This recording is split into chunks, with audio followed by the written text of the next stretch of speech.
Ogoh bo'ling, O'zbekiston viloyatlarining birida dahshatli fojia ro'y berdi. Assalomu alaykum, hurmatli tomoshabin. O'zbekistonda sodir bo'layotgan eng so'nggi va muhim ma'lumotlardan doimiy xabardor bo'lmoqchimisiz? Hoziroq 3:5 uz kanaliga obuna bo'ling va bizni kuzatishda davom eting. Barcha uchun kerakli va muhim bo'lgan mavzudagi videoroliklarni sizlarga taqdim etib borishda davom etamiz. Toshkent viloyatida 25 yoshli erkak ayol va qaynonasini pichoqlab o'ldirdi.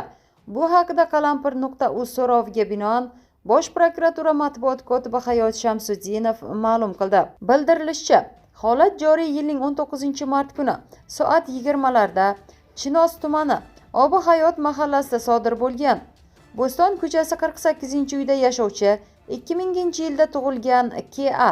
birga yashab kelgan ayoli R.F. bilan o'zaro rashk oqibatida janjallashib, janjal vaqtida ayolni oshxona pichog'i bilan turli joylariga tan jarohati yetkazib, uni qasddan o'ldirgan.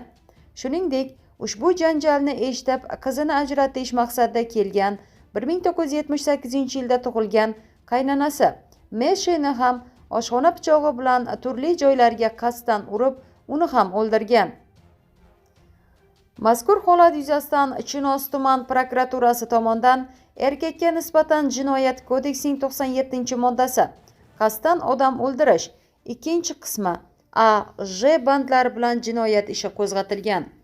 Eslatib o'tamiz, avvalroq Toshkent shahrida mahalla fuqarolari 10 yildan buyon turmush o'rtog'i tomonidan tazyiq va zo'ravonlikka uchrab kelayotgan ayolni eri bilan yarashtirmoqchi bo'lganda ayol eri tomonidan pichoqlanganda